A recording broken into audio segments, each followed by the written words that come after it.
There we go. Thank you for watching.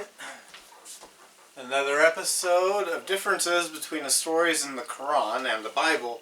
Stories that are about the same people. And are let's see. In the Quran, Pharaoh, Haman, and Qurun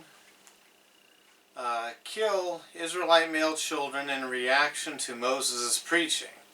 That's Surah 40, Ayah 23. In the Bible, there is no Haman in this story. Maybe there was one that wasn't listed, so that's not one of those big ones, but it's a difference. But it's a difference that maybe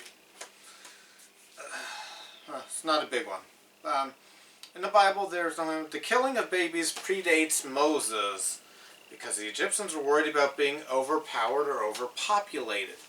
Moses had to be put into the basket in the river because they were killing the children. Back then, approximately 100 years, 100 years before he went to Pharaoh to try to get the Israelites released. In Surah 40, Ayah 26, in the Quran, Pharaoh wants to kill Moses. In the Bible, there's not a direct threat of him killing or trying to kill Moses. Surah 40, Ayah 26, the ayah that keeps on giving. In the Quran, Pharaoh was worried about Moses converting people. Maybe it's talking about Haman and Qurun. In the Bible, this is the book of Exodus, of course, the Pharaoh is worried about losing cheap labor, his slave labor force. Not whether Moses is going to convert somebody that lives in this court or something. In Surah 40, Ayah 36, in the Quran, Pharaoh orders Haman to build a tower. This one has some similarities to a different story that happened a long time after Egypt. It's still possible, but this is a detail that would have been fun to have in the Bible if it had really happened, or I would be more confident it happened if it was in the Bible too. And the Bible, so Pharaoh builds no towers in all the book of Exodus. No towers. Now there was a Haman many years later. Let's see if I remember right. Moses was about 1200. And so 600 years later approximately, there was a Haman who built gallows to hang every Jew from. And he ended up hanging from those gallows. Love that story of Purim. So that's the similarity between these two stories. Haman builds a tower hundreds of years later and was not in Egypt dealing with Pharaoh, the Haman that we read about in the Bible. And in the Quran, the creation of everything takes 8 days. 2 days earth, 4 days mountains and food, and 2 days the heavens. And there are 7 heavens. That's Surah 41, ayahs 9 through 12. In the Bible, day 1 was night and day, light and dark. Day 2, the atmosphere. Day 3, plants. Day 4, sun, moon, and the stars. Day 5, swimming and flying life. Day 6, land animals and humans. Okay, and in the Quran, when Moses is with Pharaoh, God seizes Pharaoh and his leaders with torment. Surah 43, ayahs 48 through 50. In the Bible, that doesn't happen. There's no being seized with torment. In In the Quran, God causes a genocide of Egyptians. I've got two different translations that I'm working with here. One says that others inherit, and it's not specific about who inherits Egypt. After all, the Egyptians are killed off. The other translation says that the Israelites inherited Egypt. Wow. If I write a Harry Potter book where Harry Potter is trying to attack Hogwarts, and you love the J.K. Rowling Harry Potter books, would you appreciate my Harry Potter book and say, it's a Harry Potter book, I believe in Harry Potter? Or would you say, wrong direction? In the Bible, Egypt was devastated, but not destroyed. There were still people there. It was not a complete wiping out of everybody. They were definitely diminished as a military power.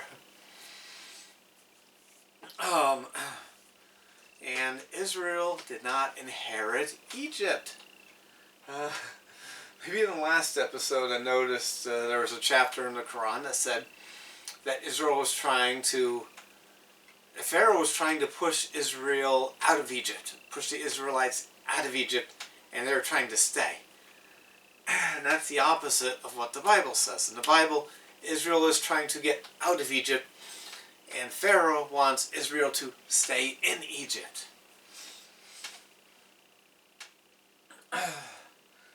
Okay. And, yeah.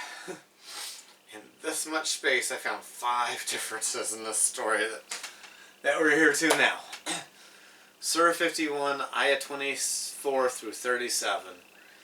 This is about Abraham and Sodom and Gomorrah and Lot. In the Quran,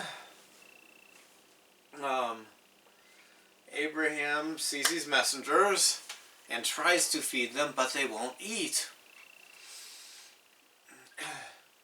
And Abraham and Sarah become afraid of that because of that.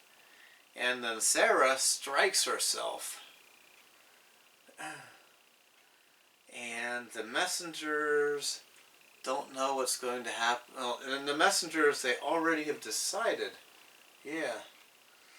The messengers have already decided that Sodom and Gomorrah will be destroyed. Or they know God has already decided that Sodom and Gomorrah will be destroyed.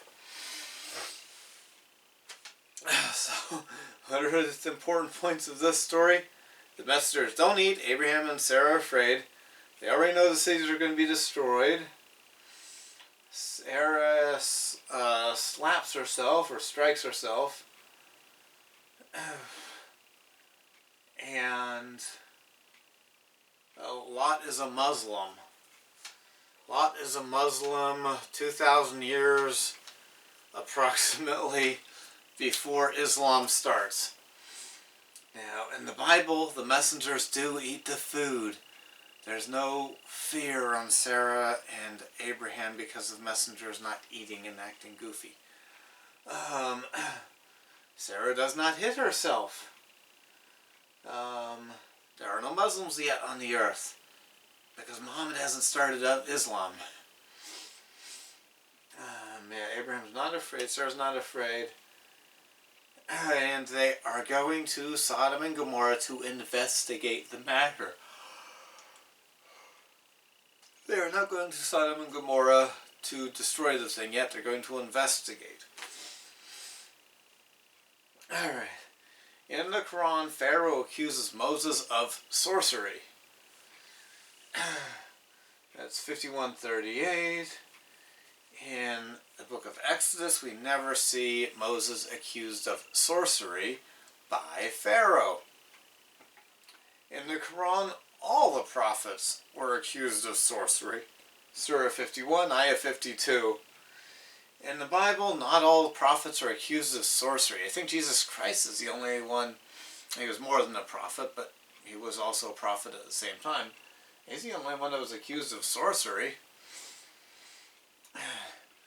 In the Quran, Sodom was destroyed by wind. At least in Surah 54:33, maybe there's a different verse in the Quran that describes a different destruction for Sodom and Gomorrah. But Surah 54 says it was wind that destroyed Sodom and Gomorrah. In the Bible, Sodom and Gomorrah was destroyed by brimstone and fire. That's in Genesis 19, verse 24. Yeah, maybe we've got enough there for one episode. One other project that I'm cooking up in my brain is to read to you, my public. I've put it on the internet, me reading directly, word for word, from an Islamic book. And I want, of course, the most important, authoritative, sacred Islamic books. Not Judy Zasser's writings, or imam of a small mosque in the middle of who knows where. And I've got a survey started on the comment section of a previous YouTube video about what book would be most important for me to read to help everybody else understand Islam. When I'm reading, maybe I'll make comments, we'll see. But it'll be clear when I'm reading the book. It'll be me reading the book directly. Not me interpreting, not me reading it and then coming back to you and saying, I read this. It'll be just me reading it. So I will find out what the books say. Should I read the Quran? Should I read one of the Hadith? Should I read the Life of the Messenger, Rasul Allah by Ibn Ishaq? If you have an opinion about which of those books is the most important, should be the highest priority for me to read, go to the video that I put into a link in the comment section and answer that survey. Thank you for watching. You have a good day.